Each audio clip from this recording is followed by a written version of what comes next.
لالچی دوست کی دھوکہ دہی حصہ 12 ایک نئی شروعات اور آخری سبق کمرہ عدالت اب خالی تھا۔ ایملی چند لمحے دروازے کے پاس کھڑی رہی، اس جگہ کو گھورتی رہی جہاں ڈینیل کھڑا تھا۔ یہ ختم ہو گیا تھا۔ تفتیش، مقدمے کی سماعت، جھوٹ اور غداری بالآخر اپنے اختتام کو پہنچ گئی، لیکن عجیب بات ہے کہ وہ خوشی محسوس نہیں کر رہی تھی۔ اسے تھکاوٹ محسوس ہوئی، بہت تھکا ہوا۔ سارا نے آہستہ سے اس کے کندھے کو چھوا۔ تم ٹھیک ہو؟ ایملی نے آہستہ سے سر ہلایا۔ مجھے ایسا لگتا ہے اب آخر کار آگے بڑھ سکتے ہیں۔ ایملی نے کورٹ ہاؤس کی کھڑکی سے باہر دیکھا۔ ہاں، اس نے خاموشی سے کہا، مجھے لگتا ہے کہ میں کر سکتا ہوں۔ اگلے چند مہینوں میں ٹکڑوں کو اٹھانا آسان نہیں تھا۔ اگرچہ عدالت نے دانیال کو باقی رقم واپس کرنے کا حکم دیا، لیکن اس کا زیادہ تر حصہ پہلے ہی خرچ ہو چکا تھا۔ ایملی جانتی تھی کہ وہ کبھی بھی کھوئی ہوئی ہر چیز کو ٹھیک نہیں کر سکتی۔ پہلے تو اس نے اسے غصہ اور غمگین کیا، لیکن آہستہ آہستہ اسے ایک اہم چیز کا احساس ہوا۔ اس کے پاس اب بھی اس کا خاندان تھا، اس کے اب بھی دوست تھے، اس کی صحت اور خواب اب بھی تھے، اور وہ چیزیں پیسے سے زیادہ قیمتی تھیں۔ ایک شام وہ اپنے اپارٹمنٹ میں بیٹھ کر یونیورسٹی کے دنوں میں اپنی اور ڈینیل کی ایک پرانی تصویر دیکھ رہی تھی۔ وہ دونوں مسکرا رہے تھے۔ ایک لمحے کے لیے اس کی آنکھوں میں آنسو بھر آئے، پھر اس نے تصویر کو ایک ڈبے کے اندر رکھا اور بند کر دیا۔ وہ ماضی کو نہیں بھول رہی تھی، وہ صرف اس میں مزید نہ رہنے کا انتخاب کر رہی تھی۔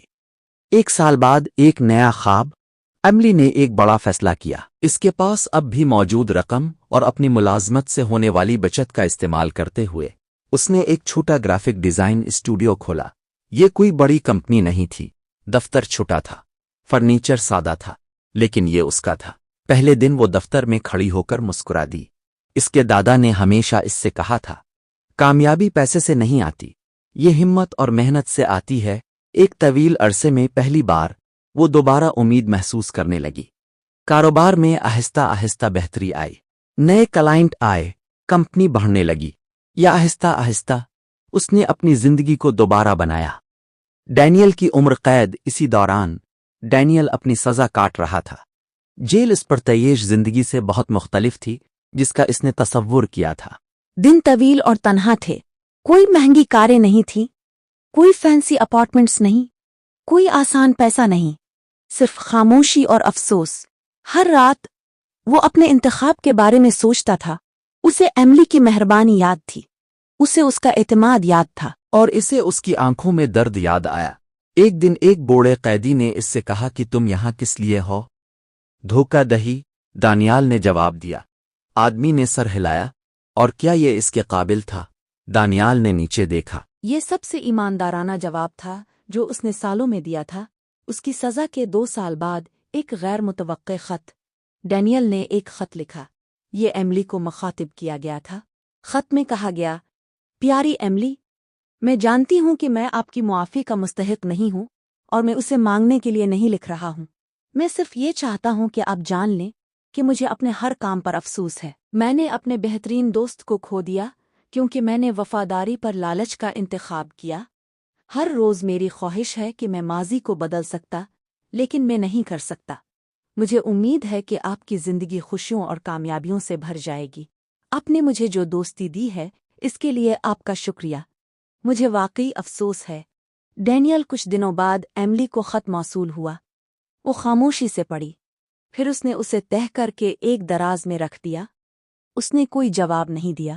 کچھ زخموں کو بھرنے کے لیے وقت درکار ہوتا ہے، اور کچھ دھوکہ دہی کو کبھی بھی مکمل طور پر فراموش نہیں کیا جا سکتا۔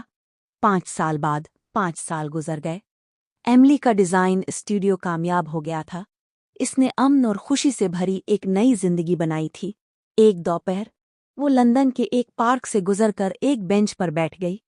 سورج چمک رہا تھا، بچے قریب ہی ہنس رہے تھے۔ کئی سالوں میں پہلی بار وہ مکمل طور پر آزاد محسوس کر رہی تھی۔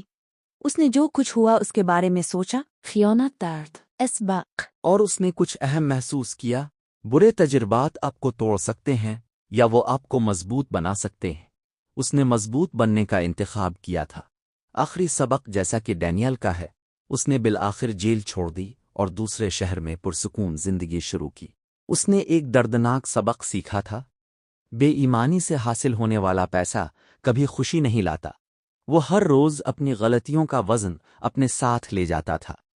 وہ جانتا تھا کہ اس نے پیسے سے کہیں زیادہ قیمتی چیز کھو دی ہے۔ اس نے اعتماد کھو دیا تھا، اس کی دوستی ختم ہو گئی تھی۔ اور وہ چیزیں کبھی واپس نہیں خریدی جا سکتی۔ کہانی کا اخلاق بھی مضبوط ترین دوستی کو تباہ کر سکتا ہے۔ اعتماد قیمتی ہے، اور ایک بار جب یہ ٹوٹ جاتا ہے تو اسے دوبارہ بنانا بہت مشکل ہوتا ہے۔ پیسہ آتا اور جاتا ہے، لیکن ایمانداری، وفاداری اور سچی دوستی وہ خزانے ہیں جن کو کبھی دھوکہ نہیں دینا چاہیے۔ اختتام۔